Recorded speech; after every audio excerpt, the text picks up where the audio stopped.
Didn't they, when you were at DC a little later, with guys like Steve Skates and so forth, didn't they sort of push you off the side and complain that somebody came back and was complaining to one of the editors about who are these hobos or whatever out in the thing, and they said, those are our writers. Yeah, well, they had this rule. If here's Julie Schwartz's office and here's the mailroom and you've got to get here, and this is the big boss's office, Steve Skates and Steve was probably even gungier than me. Donenfeld? Was that Donenfeld? Donenfeld. Yeah. You could not walk past his office, even if the door was closed, which it always was. You had to walk around outside and coming from the other door. And this dude arrived every morning on a chauffeur-driven limo, but he couldn't afford royalties for his creative people. Yeah. So yeah, we were told not to disgrace this guy by walking past his closed door. Stan was better than that. Yeah, Stan was better. By that time, Stan had learned. I mean, I remember showing up for a TV show with Stan and really kind of sweating it because I mean, my experience with Stan was a suit and tie guy, and I thought, I don't have appropriate clothes for this gig, but I'll do the best I can. And so I showed up with a double-breasted jacket and tie and all that. Stan showed up with a sweater. He understood that this is not about being dressed up. This is a college campus. This is about goofing off. So he did it right and I did it wrong. Well, I helped a little there in the middle because although I had that suit and vest, sometime in the first, after about a month or so, somewhere in there, I decided, how can I get rid of this idea of wearing the suit and tie, and yet at the same time, all the men wore suit and ties, including Stan. So what I started doing, I was thinking, well, I can't just come in an open shirt. So I bought a turtleneck. I invested in a turtleneck.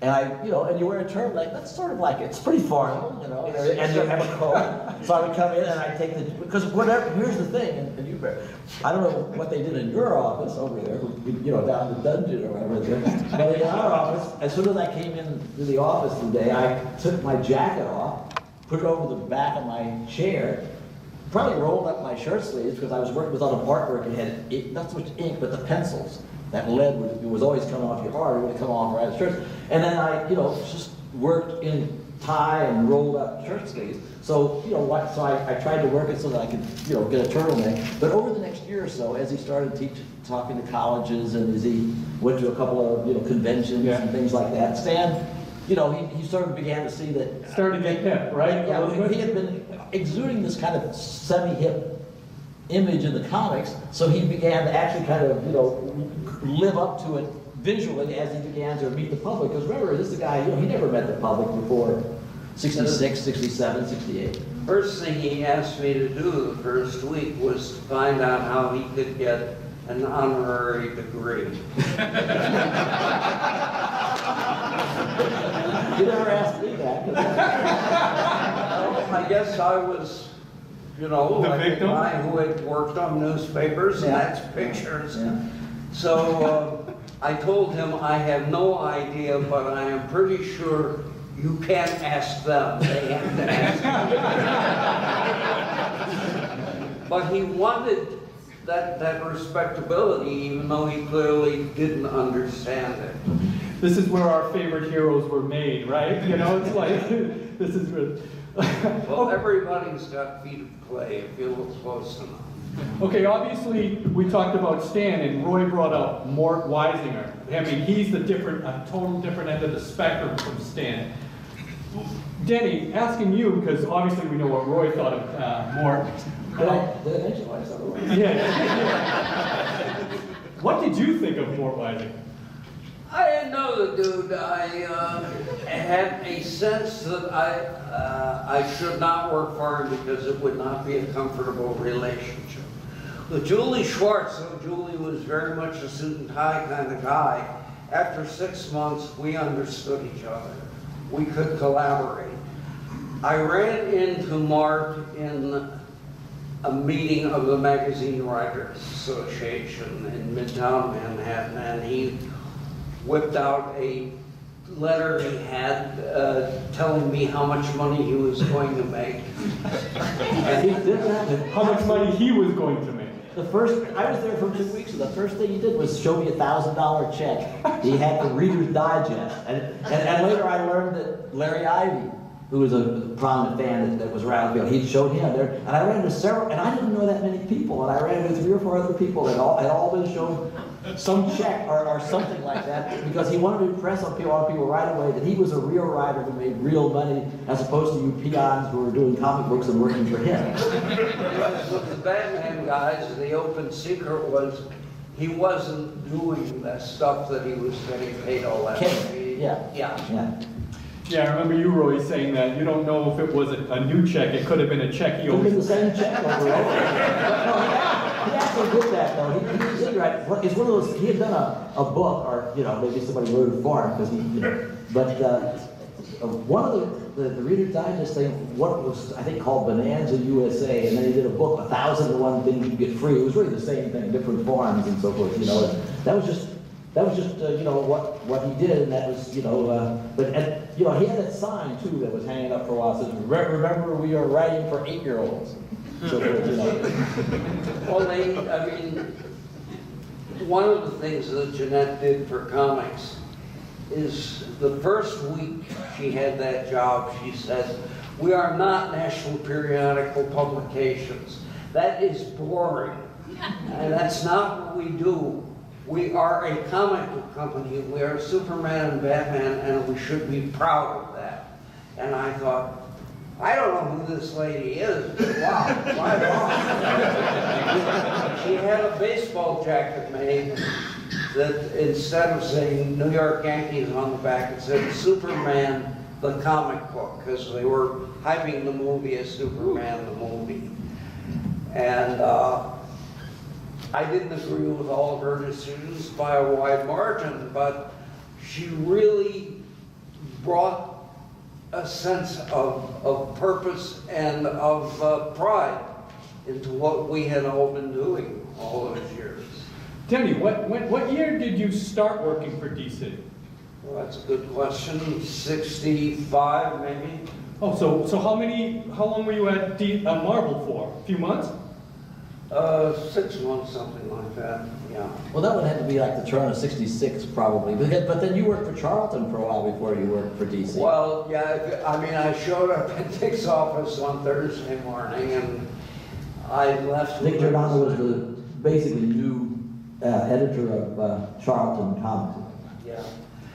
Yeah, Dick was barely older than we were, and I don't know how he got that job.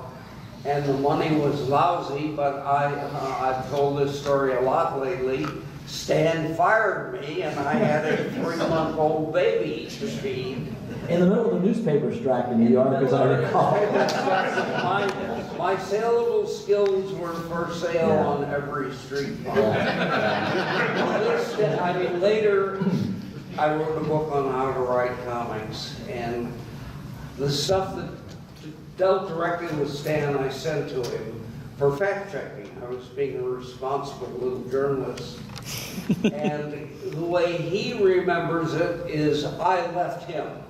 Well, would I have left him with a non-working wife, no money, living in a town where I knew nobody, and these mouths to feed? Yeah. I can remember just the utter sense of panic of sitting there or standing there in the middle of Manhattan thinking, I don't even know what subway to take from here on. Yeah, I remember that bipartisan, I don't even know if they noticed, I think we moved our secret, but the thing is that, sometimes you're just on the same page or not, and Stan and I, while we're not that much alike, somehow, and maybe because I was already there and Stan there, when Denny came in, somehow or other, maybe because I was there, although there was no real rival between Denny and me, after all, I, had at least some hand in getting him the job. Denny, I think the feeling that I, got was, that Denny obviously was a little distracted.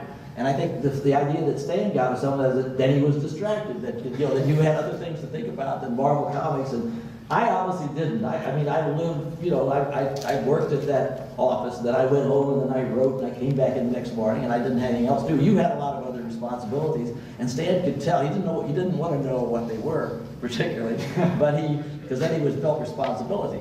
But but at the same time, he didn't feel that way. So it's one stage when it finally, and because, obviously I didn't agree with that assessment, we didn't, I didn't really discuss it much, but one day, Saul Brodsky, the production manager, very nice guy and everything, who would, he would always tell me anything that Stan wanted to tell me, and absolutely nothing that Stan didn't want him to tell me. I knew I would never really need to tell that, Stan would not have wanted to know. There would be no secrets or anything. But one day he came up to me and he says that Stan wants you to fire Denny. And I said, what? Because Denny could obviously write, and so forth, and, Stan hadn't given a lot of idea of being unhappy, with it.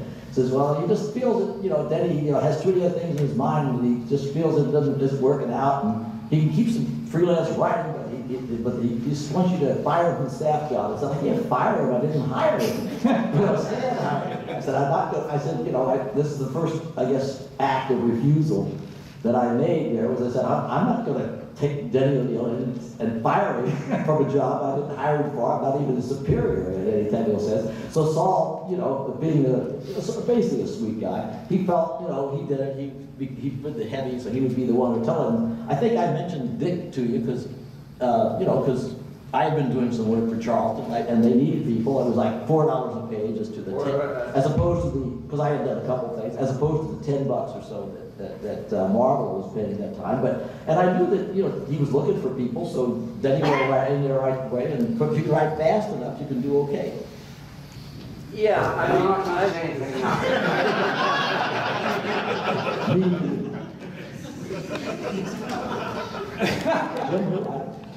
All right, what we're going to do now, first off, how awesome is this? Let's check out the inside story that think out of the comic books of these bright colors and everything. And don't get us started on Robert Cannon. But what we'll do now, because we have a half hour, is I like to open it up to the audience. And what we can do is, you can raise your hand, I'll pick you, and you can stand up and speak loud so that we can hear, and it can get on the audio and stuff too, but so they can hear.